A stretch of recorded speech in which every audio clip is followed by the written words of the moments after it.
2026 तारीखें बदली, साल बदला और बंगाल का नसीब भी बदल गया। लेकिन ये सिर्फ एक सरकार की हार नहीं है, ये हार है उस अहंकार की जिसने 15 साल तक खुद को खुदा समझ लिया था। ये कहानी है एक ऐसी पार्टी के बिखरने की जिसे ममता बनर्जी ने सड़क की धूल फांक कर सत्ता के शिखर तक पहुंचाया। लेकिन आज उसी पार्टी के खंडहरों से आवाज आ रही है कि टीएमसी को अपनों ने ही लूट लिया। आज उंगली किसी और पर नहीं, ममता के वारिस अभिषेक बनर्जी पर है। क्या भतीजे की कॉर्पोरेट पॉलिटिक्स ने दीदी की मिट्टी को धोखा दे दिया? चलिए खोलते हैं बंगाल की हार का वो काला चिट्ठा जिसे सुनकर आप भी दंग रह जाएंगे। दीवारों में दरारें तब नहीं आती जब बाहर से कोई प्रहार करे, दरारें तब आती हैं जब बुनियाद अंदर से खोखली हो जाए। टीएमसी के साथ भी यही हुआ। जिस पार्टी की ताकत कभी गलियों के कार्यकर्ता थे उसे कॉर्पोरेट कंपनी बना दिया गया। पूर्व मंत्री कृष्णेंदु नारायण चौधरी जब कैमरे के सामने दहाड़ते हैं कि एक आदमी ने पार्टी खत्म कर दी, तो ये सिर्फ एक बयान नहीं, उन हजारों कार्यकर्ताओं का दर्द है जिन्हें किनारे कर दिया गया। आरोप सीधा, राजनीति अब जज्बातों से नहीं, डाटा और सर्वे से होने लगे हैं।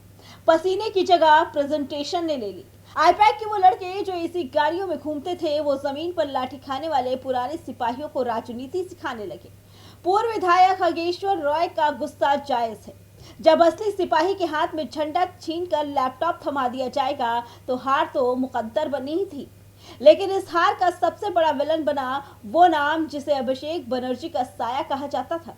जहांगीर खान, डायमंड हार्बर का वो रसूखदार चेहरा जिस पर बूथ कैप्चरिंग, मतदाताओं को धमकाने के दाग लगे। जब रक्षक ही भक्षक बन जाए तो जनता का भरोसा कांच की तरह टूट जाता है। आज बंगाल की गलियों में एक ही चर्चा है, जहांगीर खुद तो डूबा, अभिषेक को भी ले डूबा। लोकतंत्र को बचाने का दावा करने वाली पार्टी अपने ही नेताओं की गुंडागर्दी के बोझ तले दब गई।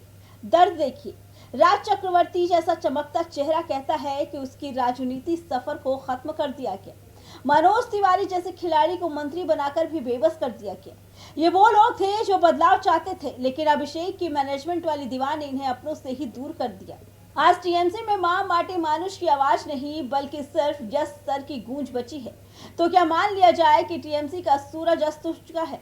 क्या ममता बनर्जी ने अपने भतीजे को विरासत सौंपी, वो उसे संभालने के काबिल नहीं थे? सवाल बड़ा है, क्या राजनीति केवल डेटा और सर्वे से चलती है या फिर इसके लिए उस माटी की खुशबू भी जरूरत होती है जिसे अभिषेक बनर्जी शायद भूल गए।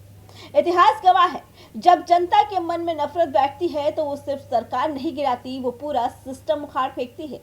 अभिषेक बनर्जी के लिए ये सिर्फ एक हार नहीं है, ये एक आखिरी चेतावनी है। अगर अब भी नहीं संभले तो बंगाल के इतिहास के पन्नों में टीएमसी एक सिर्फ बीता हुआ कल बनकर रह जाएगा। Bureau report, prime TV.